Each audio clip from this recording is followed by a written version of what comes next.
ಸಂಯುಕ್ತ ಕರ್ನಾಟಕ ವೀಕ್ಷಕರಿಗೆ ಸ್ವಾಗತ. ನಾನು ವೈಷ್ಣವಿ. ಇವತ್ತಿನ ಸಂಯುಕ್ತ ಕರ್ನಾಟಕ ದಿನಪತ್ರಿಕೆಯಲ್ಲಿ ಏನೇನೆಲ್ಲ ಹೆಡ್ಲೈನ್ಸ್ ಇದೆ ಅನ್ನೋದನ್ನ ನೋಡ್ತಾ ಹೋಗೋಣ. ನೆಹರು ಹೆಸರಲ್ಲಿದ್ದ ಸುದೀರ್ಘಾವಧಿ ಚುನಾಯಿತ ಪ್ರಧಾನಿ ದಾಖಲೆ ಭಗ್ನ, ಮೋದಿ ದಾಖಲೆ ಪ್ರಧಾನಿ.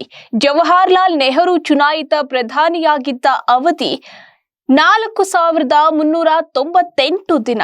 ದೀರ್ಘಕಾಲ ಸರ್ಕಾರದ ಮುಖ್ಯಸ್ಥರಾಗಿದ್ದ ದಾಖಲೆಯು ಮೋದಿ ಹೆಸರಲ್ಲಿದೆ. ಇಂದು ಸಿಎಂ ಡಿಕೆಶಿ ಆಕಾಂಕ್ಷಿಗಳು ದಿಲ್ಲಿಗೆ. ವರಿಷ್ಠರಿಗೆ ಧನ್ಯವಾದ ತಿಳಿಸಲಿರುವ ಸಿಎಂ. 2ನೇ ಹಂತದ ಸಂಪುಟ ವಿಸ್ತರಣೆ ಕಸರತ್ತು. ಇನ್ಮುಂದೆ ಗೃಹಲಕ್ಷ್ಮಿ ಹಣಕ್ಕೆ ಬಯೋಮೆಟ್ರಿಕ್ ಕಡ್ಡಾಯವಾಗಲಿದೆ. ಮುಂದಿನ ತಿಂಗಳಿನಿಂದಲೇ ಜಾರಿಗೆ ನಿರ್ಧಾರ. ತೈಲ ದರ ಸ್ಥಿರಕ್ಕೆ 1.2 ಲಕ್ಷ ಕೋಟಿ ವ್ಯಯಿಸಿದ ಕೇಂದ್ರ. 78 ದಿನ ತೈಲ ಕಂಪನಿಗೆ ಪರಿಹಾರ ನೀಡಿದ ಸರ್ಕಾರ. ಬಿಟ್ಕಾಯಿನ್ ಹಗರಣದಲ್ಲಿ ನಲ್ಪಾಡ್ಗೆ ಡಬಲ್ ಶಾಕ್. ಕಳುವಾಗಿದ್ದ ಕ್ರಿಪ್ಟೋ ಮಾರಾಟ. ಚಾರ್ಜ್ ಶೀಟ್ ಸಲ್ಲಿಕೆಯಾಗಿದೆ. ಮೊದಲ ಬಾರಿಗೆ 12 ಅಣ್ವಸ್ತ್ರ ಸಿಡಿತಲೆ ಸಿದ್ಧಪಡಿಸಿದ ಭಾರತ. ಶಸ್ತ್ರಾಸ್ತ್ರ ನಿಗಾ ಸಂಸ್ಥೆ ಸಿಪ್ರಿ ವರದಿಲಿ ಬಹಿರಂಗವಾಗಿದೆ. ಬೆಂಗಳೂರು ತುಮಕೂರು ರೈಲು ಮಾರ್ಗ ಸುಧಾರಣೆಯಾಗಲಿದೆ ಎಂದ ಕೇಂದ್ರ ಸಚಿವ. ವಿದ್ಯುತ್ ವ್ಯವಸ್ಥೆ ಉನ್ನತೀಕರಣಕ್ಕೆ ಅಸ್ತು ಎಂದ ವಿ ಸೋಮಣ್ಣ. ಮೋದಿ ಸುದೀರ್ಘಾವಧಿ ಪ್ರಧಾನಿ. ಇಂದು ಎಲ್ಲೆಡೆ ವಿಶೇಷ ಪೂಜೆ ನೆರವೇರಲಿದೆ ಎಂದ ರೆಡ್ಡಿ. ಪಿಎಂ ಆಯಸ್ಸು ಆರೋಗ್ಯ ವೃದ್ಧಿಗೆ ಪ್ರಾರ್ಥನೆ. ಮಹಿಳೆ ಮುಖಕ್ಕೆ ಪಂಚ್ ಕೊಟ್ಟು ಮಾಂಗಲ್ಯ ಸರ ಕಳುವು ಮಾಡಲಾಗಿದೆ. ಬಿಡದಿ ಟೌನ್ಶಿಪ್ ವಿರೋಧಿ ರೈತ ಹೋರಾಟಕ್ಕೆ ಯತ್ನಾಳ್ ಬೆಂಬಲ ನೀಡಿದ್ದಾರೆ. ಗ್ರಾಮಾಂತರ ಬ್ಲಾಕ್ ಕಾಂಗ್ರೆಸ್ ಅಧ್ಯಕ್ಷತೆಗಾಗಿ ಡಿಕೆ ಸುರೇಶ್ಗೆ ಮನವಿ ಸಲ್ಲಿಸಲಾಗಿದೆ. ಎಲ್ಲಾ ರೈತರನ್ನ ಸಮಾನವಾಗಿ ಕಾಣಿ. ಬಿಡದಿ ಟೌನ್ಶಿಪ್ ಕುರಿತು ಸಿಎಂ ನಿಲುವಿಗೆ ಟೀಕೆ. ಪಿಂಕ್ ಲೈನ್ ಮೆಟ್ರೋ ಆರಂಭಕ್ಕೆ ಮುಹೂರ್ತ ಫಿಕ್ಸ್ ಆಗಿದೆ. ಆಗಸ್ಟ್ 15ರಂದು ಈ ಮಾರ್ಗ ಲೋಕಾರ್ಪಣೆ ಸಾಧ್ಯತೆ. ಗಂಟೆಗೆ 90 ಕಿಲೋಮೀಟರ್ ವೇಗಕ್ಕೆ ಗ್ರೀನ್ ಸಿಗ್ನಲ್.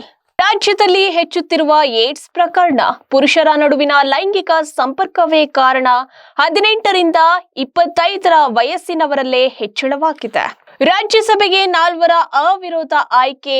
3 ಕಾಂಗ್ರೆಸ್, 1 ಬಿಜೆಪಿ. ಇದು ಅಧಿಕೃತ ಘೋಷಣೆಯಷ್ಟೇ ಬಾಕಿ ಇದೆ. ದೇವೇಗೌಡರ ಕುರಿತು ಕಾಂಗ್ರೆಸ್ ಮೊಸಳೆ ಕಣ್ಣೀರು ಹಾಕ್ತಿದೆ ಎಂದ ಬಿವೈ ವಿಜಯೇಂದ್ರ. ಸುರ್ಜೇವಾಲಾ ಬಿಕೆ ವಿರುದ್ಧ ತೀವ್ರ ವಾಗ್ದಾಳಿ ನಡೆಸಿದ್ದಾರೆ. ನೈಋತ್ಯ ಮಾನ್ಸೂನ್. ಹಲವೆಡೆ ಜೂನ್ 13ರವರೆಗೆ ರೆಡ್ ಅಲರ್ಟ್ ಘೋಷಿಸಲಾಗಿದೆ. ಗೋಕರ್ಣ ದೇವಾಲಯದಲ್ಲಿ ನೀರು ತೊಂದರೆ ಉಂಟಾಗಿದೆ. ಆರ್ಎಸ್ಎಸ್ ವಿರುದ್ಧ ಮತ್ತೆ ಗುಡುಗಿದ ಪ್ರಿಯಾಂಕ್. ನೋಂದಣಿ ದಾಖಲೆ ರೆಡಿ ಇಟ್ಕೊಳ್ಳಿ ಎಂದ ಗೃಹ ಸಚಿವ ಖರ್ಗೆ. ಉತ್ತರ ಕರ್ನಾಟಕದ 60% ಸರ್ಕಾರಿ ಶಾಲೆ ಕೊಠಡಿ ಶಿಥಿಲ. ರಾಜ್ಯದ 38% ಶಾಲೆಗೆ ಶೌಚಾಲಯ ಮೂಲ ಸೌಲಭ್ಯವಿಲ್ಲ. 2000ಕ್ಕೂ ಹೆಚ್ಚು ಕೊಠಡಿ ದುರಸ್ತಿ ಅನಿವಾರ್ಯ. ಸರ್ಕಾರಿ ಅಧಿಕಾರಿಗೆ 83.22 ಲಕ್ಷ ಪಂಗನಾಮ. 45 ದಿನ ಡಿಜಿಟಲ್ ಬಂಧನ. ನಕಲಿ ಕೋರ್ಟ್ನಲ್ಲಿ ವಿಚಾರಣೆ. ಅಸಲಿ ಅಧಿಕಾರಿಗೆ ಮೋಸ ಮಾಡಲಾಗಿದೆ. ಜನರ ಜೇಬಿನ ಮೇಲಿನ ದಾಳಿಯೇ ಅಚ್ಚೇದಿನಿ ಎಂದು ಸುರ್ಜೇವಾಲಾ ಲೇವಡಿ ಮಾಡಿದ್ದಾರೆ. ಉಜ್ವಲ ಯೋಜನೆ ಸಬ್ಸಿಡಿ ಸಿಲಿಂಡರ್ ಕಡಿತ. ಅರ್ಧ ತಿಂದ ಸೇಬು ಎಸೆದ ಸಿಎಂ ಡಿಕೆಶಿ ವ್ಯಾಪಕ ಟೀಕೆಗೆ ಗುರಿಯಾಗಿದ್ದಾರೆ.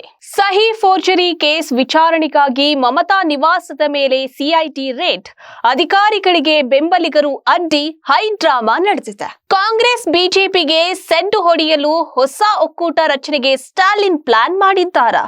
ಇಂಡಿಯಾ ಕೂಟಕ್ಕೆ ಗುಡ್ ಬೈ ಹೇಳಿದ ಬೆನ್ನಲ್ಲೇ ಡಿಎಂಕೆ ಮಾಸ್ಟರ್ ಪ್ಲಾನ್. ಮಮತಾಗೆ 20 ಸಂಸದರ ಗುಡ್ ಬೈ. ಕೂತಲ್ಲೇ ಮೋದಿ ಬಲ 313ಕ್ಕೆ ಏರಿಕೆ. ಡಿಲಿಮಿಟೇಷನ್ ಬಿಲ್ ಪಾಸ್ಗೆ ಹಾದಿ ಸಲೀಸಾಗಿದೆಯಾ? ಇನ್ನು ಕ್ರೀಡೆ. ಕಾಲಿಡ್ತಿದೆ ಮಹಾ ಫುಟ್ಬಾಲ್ ಹಬ್ಬ. 2026ರ ಫಿಫಾ ವಿಶ್ವಕಪ್ನ 5 ಪ್ರಮುಖ ಆಕರ್ಷಣೆಗಳು. ಇದಾಗಿತ್ತು ಇವತ್ತಿನ ಸಂಯುಕ್ತ ಕರ್ನಾಟಕ ದಿನಪತ್ರಿಕೆಯ ಹೆಡ್ಲೈನ್ಸ್. ಇನ್ನಷ್ಟು ಸಮಗ್ರ ಸುದ್ದಿಗಳಿಗಾಗಿ ಓದಿ ಸಂಯುಕ್ತ ಕರ್ನಾಟಕ ದಿನಪತ್ರಿಕೆ.